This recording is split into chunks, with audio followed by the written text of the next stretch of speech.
Excellent. We're live. Woohoo! We're live on LinkedIn. Fantastic. So we'll wait for people to hopefully join. It's 8:48. Maybe you'll be able to see the you should be able to see some comments too. Up here on the side? Yeah, live. Yeah, let me show. Yeah. So here, I'll have the comments here. Can you see that? On the StreamYard thing? Yeah, that's yes. Yeah, so I'll add if comments come in. See, it's really cool. It's just click. You just got to click everything.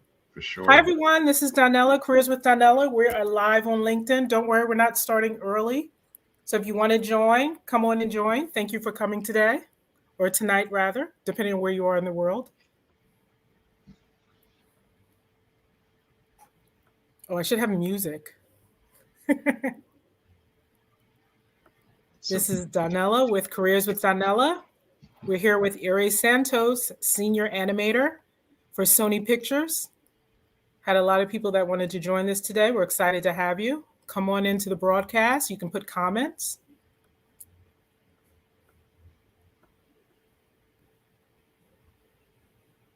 This is really awesome, your work. I like how you have your work up here. For those of you who are looking on LinkedIn, connect with Aries Santos. I'm putting up his LinkedIn page, no pressure. See a little bit of his work. And you can see how impressive he is with 11,000 followers. So this is how you do LinkedIn.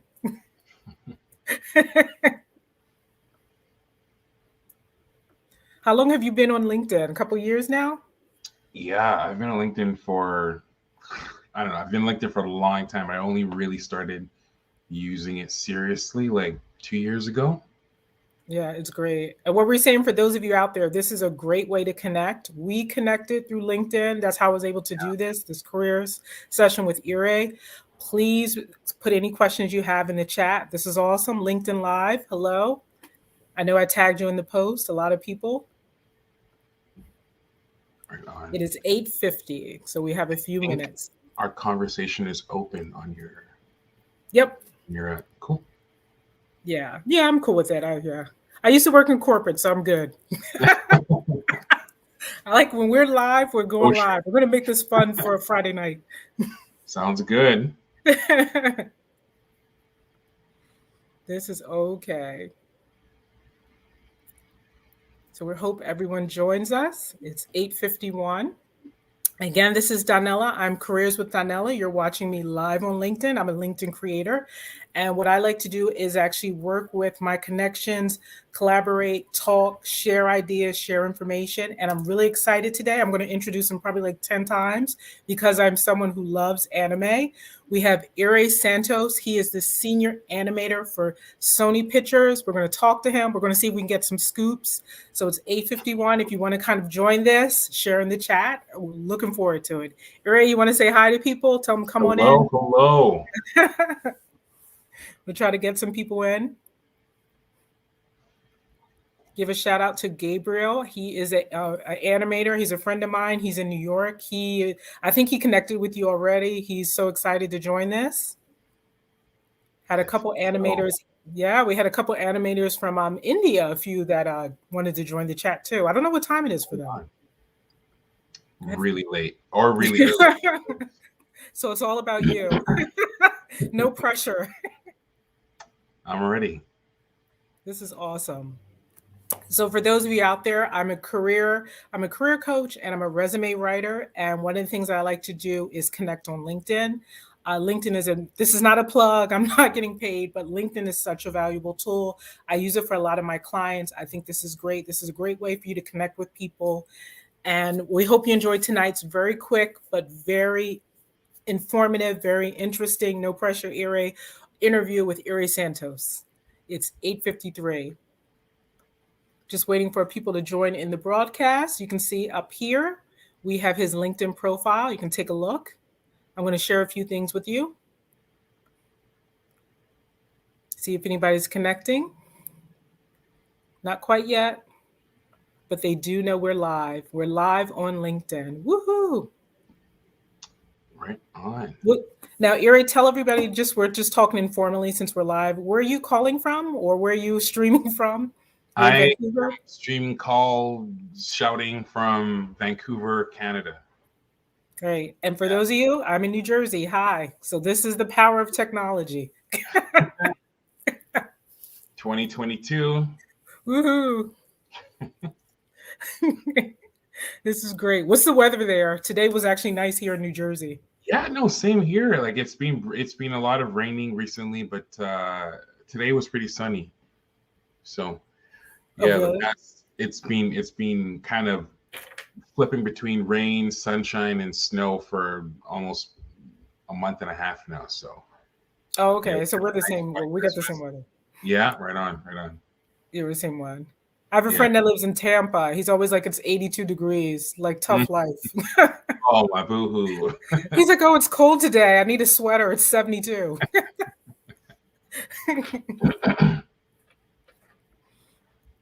So this is awesome.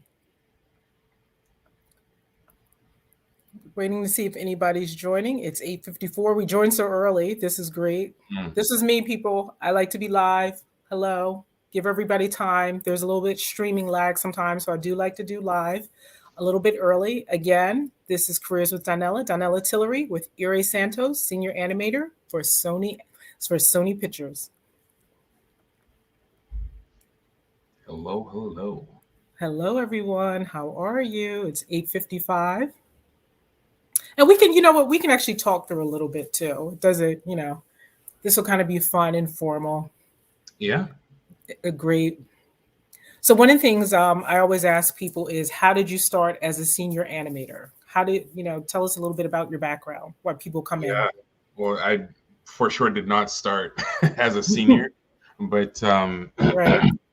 I got my start in the industry at Pixar Animation Studios. I did an internship there, and that was a phenomenal opportunity where I got to kind of have a bunch of mentors kind of be around me every single day, and mentors who are Pixar animators, and they were kind of teaching us how to animate, and it was a lot of fun, and it was really, really challenging, but I think it definitely really helped put me in the right place right before I entered the industry. And right after that, I went to Sony Imageworks for the first time, working on Hotel Transylvania 3. And then after that, I went back to Pixar for a very short time to work on a short film called Loop. And again, which is every single project I worked on, it just kind of had its own challenges, and it kind of taught me something else about animation and about the industry and all that. And then after that, I had the opportunity to move to London in England for about 3-ish years, and then I just came back to Vancouver and Sony about almost a year ago now. Wow, yeah, I came back in March last year.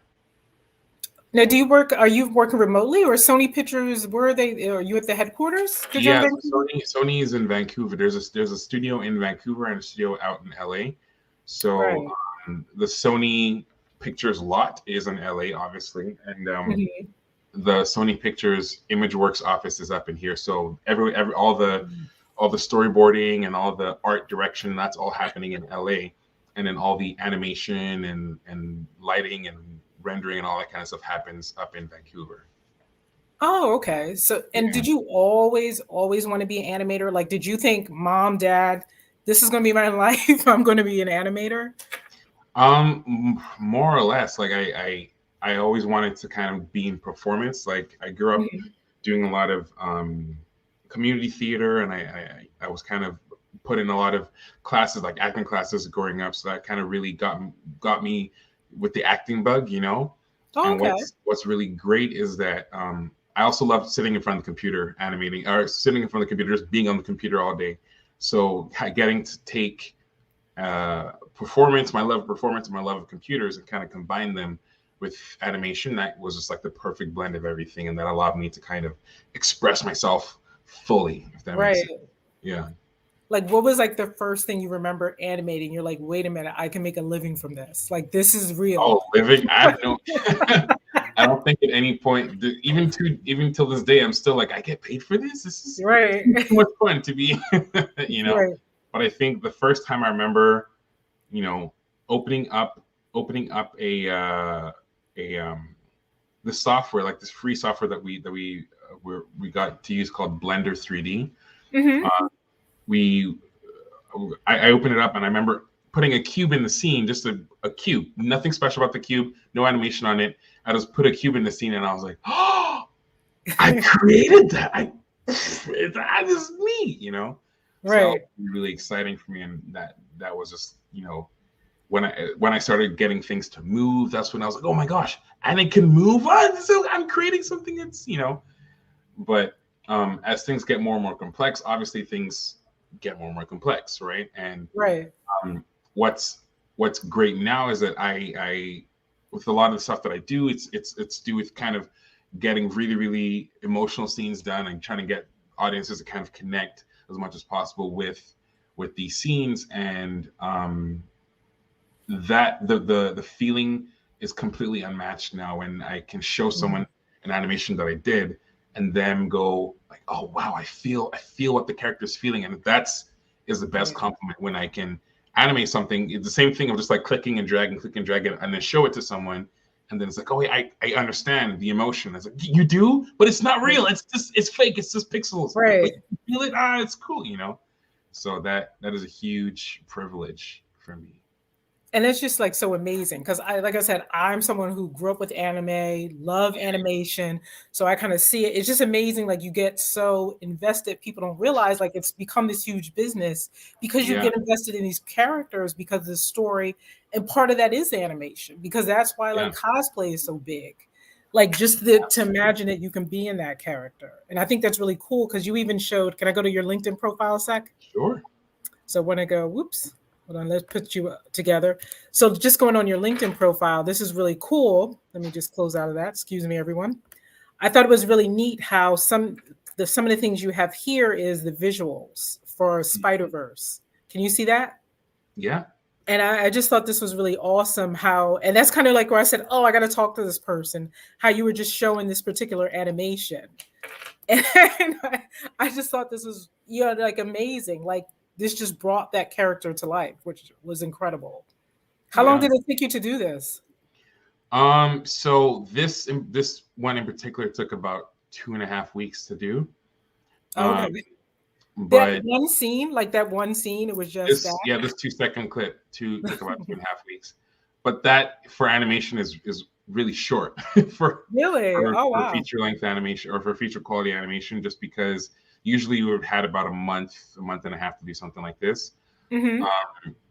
But we had a pretty tight schedule because we needed to release a trailer at a specific date. So we kind of we're kind of putting our nose to the grindstone and getting it out as quick as possible.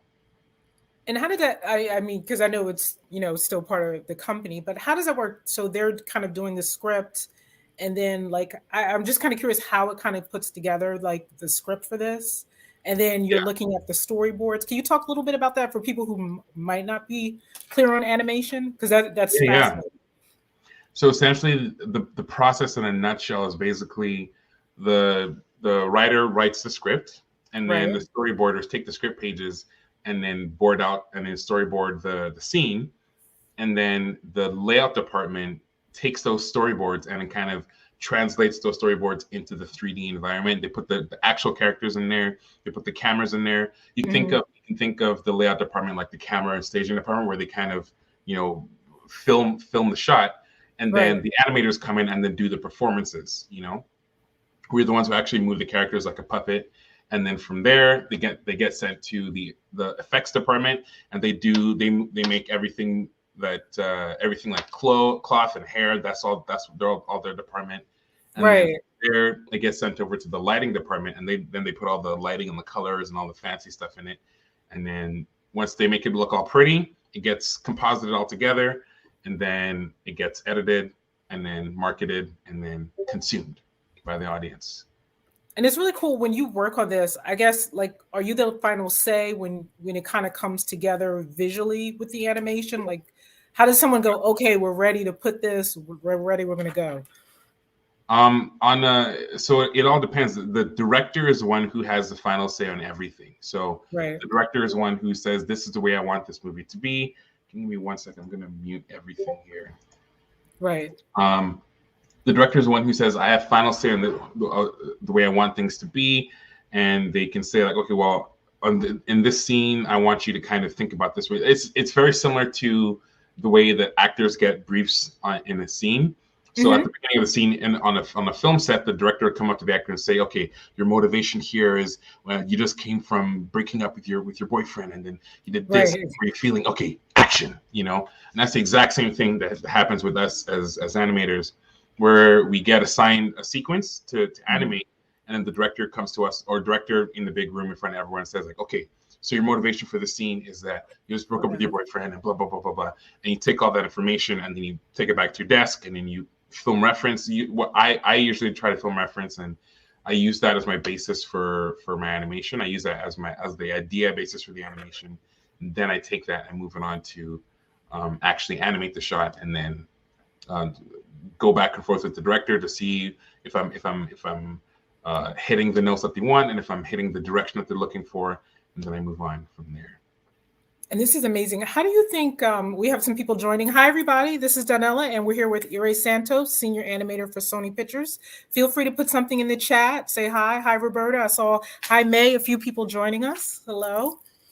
So I'm really curious, too, if you can kind of talk about, I'm sorry, I got, this is just so amazing when I'm looking at this. How has animation changed? You've been in this a long time. You started really young. Can you talk about how you've seen it like change and grow? And like you were talking about different tools that you used. And, I just think that, some people would be interested because we have a few animators here.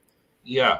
So I've only been in the industry for about 5 years, but I've been a lot in technology. A lot, yeah, no, but I've been animating for I've been animating for like 15 years now. So it's been, right. I even though I am very young, I did start very, very young.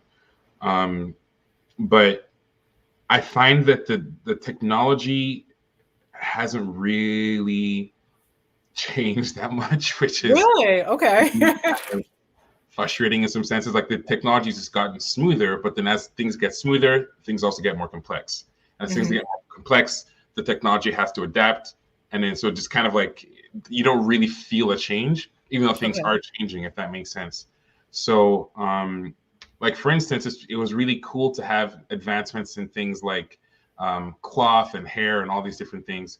And anytime you have to simulate something, it starts getting really expensive in computer graphics.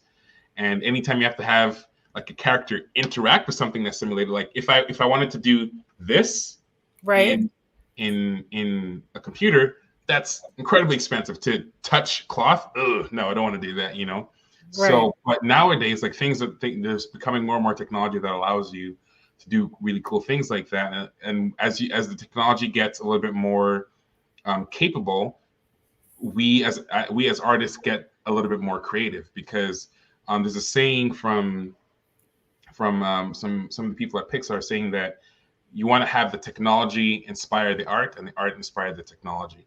Oh, okay. I think having that back and forth really, really helps the medium kind of grow and evolve into like this beautiful thing that allows us to kind of create whatever we think of. Oh, that's amazing. I have to tell you, we have to say hi to May. May is from Malaysia. She's hi, May. Hi, Sylvia. Hi, Joan B. We also have Victoria from BC in Canada. I don't know if you can see in the bottom, but I can see we have the different people joining. I can't, but okay, you'll just take my word for it. Yeah. People are listening. Woohoo!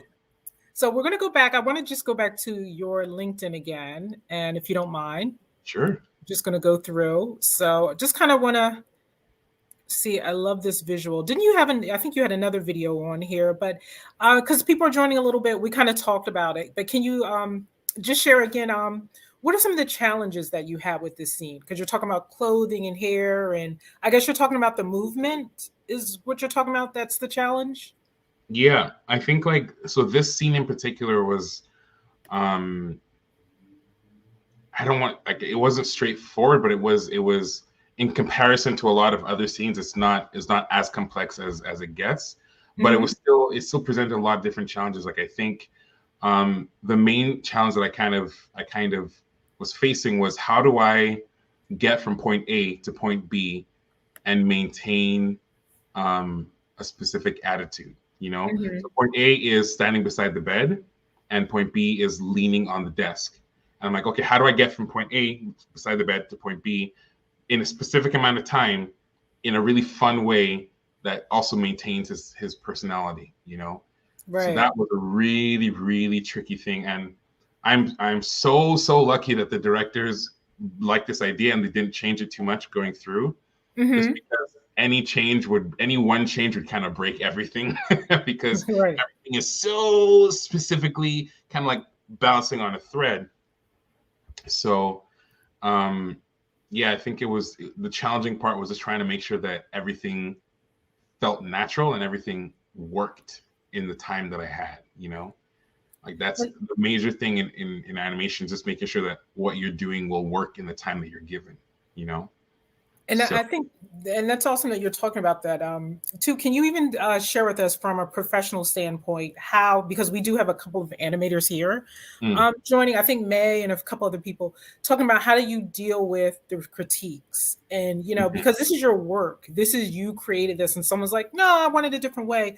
From a professional standpoint, you know, just taking the criticism, you know, constructively, being professional. Can you share your insight on that too with people? Like, how do you deal with that? First step is cry. No, I'm kidding. No, the first thing, like the best piece of advice I've ever been given when it comes to receiving feedback or critique on your work is that when you're at your desk working on your scene, that is your shot, that is your scene, that is your sequence. Mm-hmm. And then when you put your work up for review and you go into the big room and everyone's critiquing it, you're not critiquing your shot, they're critiquing the shot. You know, so you need to learn how to kind of detach yourself from your work. That allows you to kind of say, yeah, that's a good idea. Let's make this shot the best, this scene the best scene that it can be. And then when you bring it back to your desk, then it's your scene again. You put all your heart, your soul into it, and then boom, detach from it, you know? Because at the end of the day, if you're working on a professional project, nothing you do is yours, essentially. You know?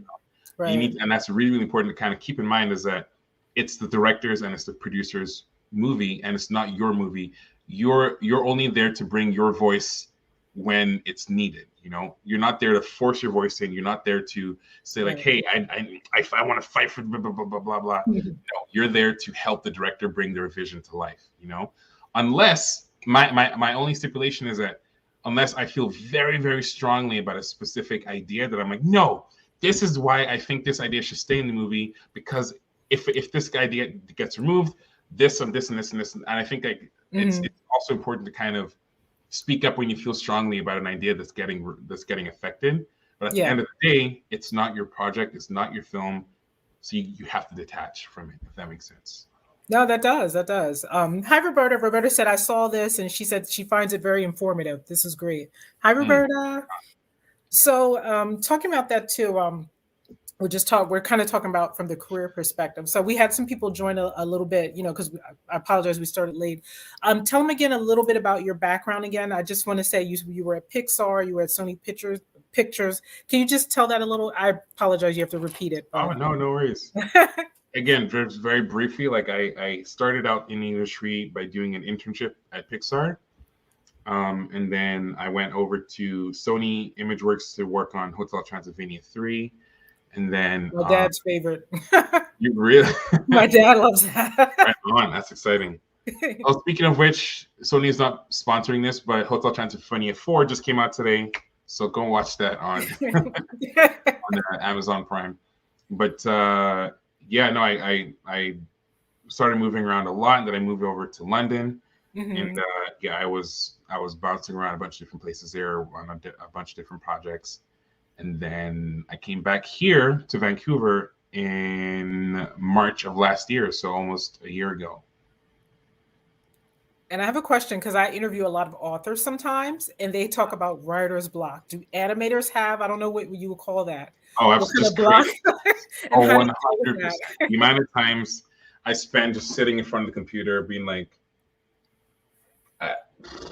I don't know. I don't know what to Right. do. You know, I would say that that's probably almost 50% of the time that I spend is just kind of trying to figure out what I need to do because I just don't know sometimes, you know.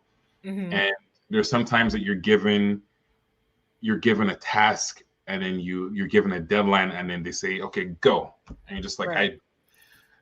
I don't know how to do this. I don't know what the solution for this is. And you go on a walk and then you come back to your desk and you cry a little bit more and you go on another walk and you go, you know, but um, I personally deal with that by the moment I'm not able to work, I stop. I stop working, I take a break, I remove myself, I clear my mind. When I come back to it, I try to look at it with a different perspective. Sometimes I literally try to look at it with a different perspective by, you know, either turning my head sideways or flipping the screen or whatever. That allows me to just see it differently. And sometimes that kind of shakes things loose in your head and you're like, oh, I see it now. And then you continue working, you know? That's great. And can you share a little bit about the different tools that you're using for some of the people here who are into animation? Someone did ask me like, what do you use, or if anything like that. Yeah, so the industry standard tool that we use right now is Autodesk Maya, and that's kind of the program that is used almost every single animation studio. I know that for animation, Pixar uses their own software, and DreamWorks also uses their own software, but almost everybody else uses Maya. Like I know Disney uses Maya, obviously Sony uses Maya, but now an industry standard software that is kind of becoming more and more popular is Blender, like Blender 3D. Okay. That is another software that I know that a lot of studios are adopting, as well as Unreal Engine and all of these things like that. So it's definitely a lot of free softwares are actually being used within studios, and it's being very, very helpful. We have a question from New York, Joan. Hey, Joan. She's asking, what recommendations would you have for artists trying to craft a career as an animation professional? Yeah, I think if you're trying to start out in your career, I think the best thing is to try a bunch of different things to see what you like, because animation is a very broad term. Like it's when you say animation, do you mean 3D? Do you mean 2D? Do you mean stop motion? Do you mean clay? You know, like all these different things. And even within 3D, when you say animation, do you mean cloth animation? Do you mean hair animation? Do you mean effects? Do you mean character? Do you mean, you know? And even within character animation, do you mean body mechanics? Do you mean it's like it's a very so I think it's really important to kind of know what you want to do your research, know what you want to do, and then try your best to specialize in those things.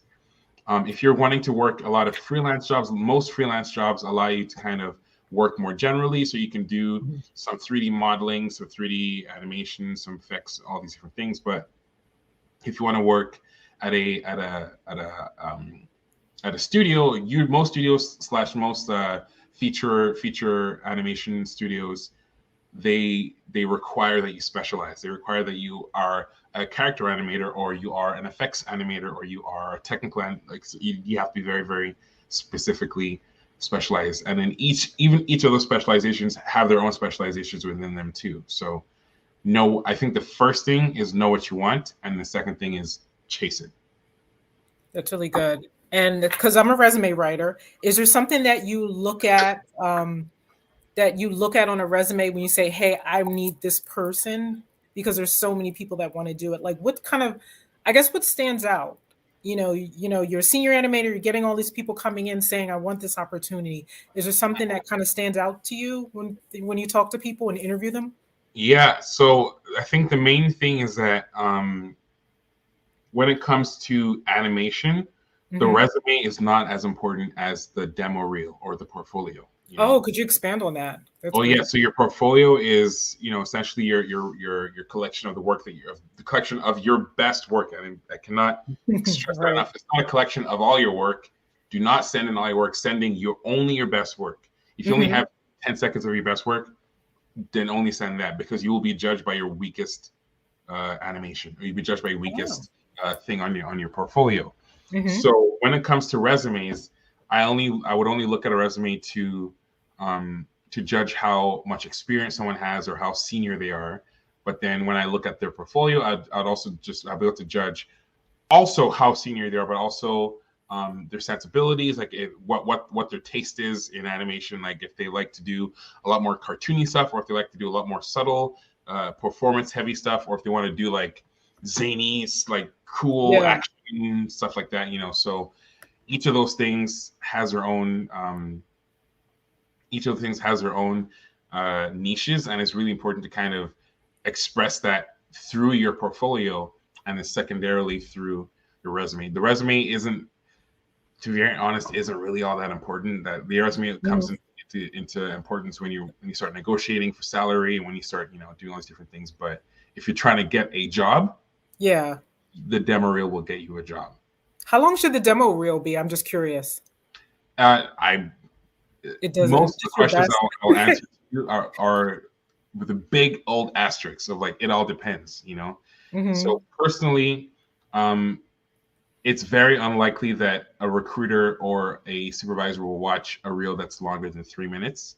If your reel is longer, if you do not have over 10 years of experience and your reel is longer than 3 minutes, then no one is really going to watch that. Because the thing is, you also need to remember the human aspects of these things. Like if you're applying to a place like Disney or Pixar, they get thousands and thousands and thousands of applications, right? Right. So that means that they have to watch thousands and thousands and thousands of demo reels. So if your demo reel is 3 minutes of okay animation, they're not gonna finish watching it. Frankly, to be very, very honest with you. But if your demo reel is 1 minute of killer animation, then you have a fighting chance. You want to be able to leave the person watching your demo reel to feeling, oh, I want to see more. I want to see, I feel like I'm not done. I want to see what else they can do. That's the feeling you want to leave someone with, and you don't want to leave someone with the feeling of, oh, it's over finally. You know what I'm saying? Right. So you got to make that real impression probably within that first 10 to 20 seconds, like, because you're watching animation. Within the first 5 seconds. I should be able to know 3 to 5 seconds. I will know within the first 3 to 5 seconds if I'm going to hire you or not. Wow. That's the nature of this game. It's very, very competitive. Wow. So before we end, it's 9:20. I don't want to hold you up with anything. Is there anything that you want to share with us about, some of your, Spiderverse or anything? I don't know if we can, or Transylvania, anything like that. I had to ask before I watch it tonight, or anything you can share with us at all about, closing words or inspiration, anything like that. Go watch Spiderverse. No, I mean, without sounding cheesy, like it's not. There's not much else to say. I think like it's right now is probably a really like right now is a great time to be an animator, just because like this is an animator's market. There's so much work happening. There's a lot of streaming work. There's a lot of movies being done. So there's a lot of work out there. So I think that the best thing I can say is just know what you want and then go and get it. Like if you don't know what you want, you're doing yourself a disservice. And I think it's really important to kind of put your best foot forward at all times. Well, this is great. Well, everyone, thank you for joining. Joan just said this was really thought-provoking, finding success in an unconventional field. Thanks for the insight. She works with a lot of different entrepreneurs, Joan does. Hi, May from Malaysia. Thank you for joining us. That's so great. Roberta, you're welcome. Everyone's saying thanks to you in the chat. Yay. So, if you get these LinkedIn, I'm showing your LinkedIn page. So if you get these invites there. So everyone, thank you so much for joining. Again, I'm Danella. I'm Careers with Danella. I'm going to be doing a lot of different careers. And Ere, it was so great talking to you on LinkedIn. This is why LinkedIn is awesome for those of you. I tell you, as a resume writer, go and make connections and you can talk to people. Ere just gave us incredible information this was just awesome. Thank you so much for your time today. Thank you. You made me look cool in front of my daughter. So this is awesome. But she does stop motion and she's 9. So hey, right on. She's like, I can't believe you're talking to him. Are you sure? I'm like, yeah, it's really him. So thank you so much. So have a great evening, and everyone else have a great night. And thank you all. I'm going to end the broadcast, and you're watching Careers with Danella with Aries Santos on LinkedIn Live. Thank you, everyone.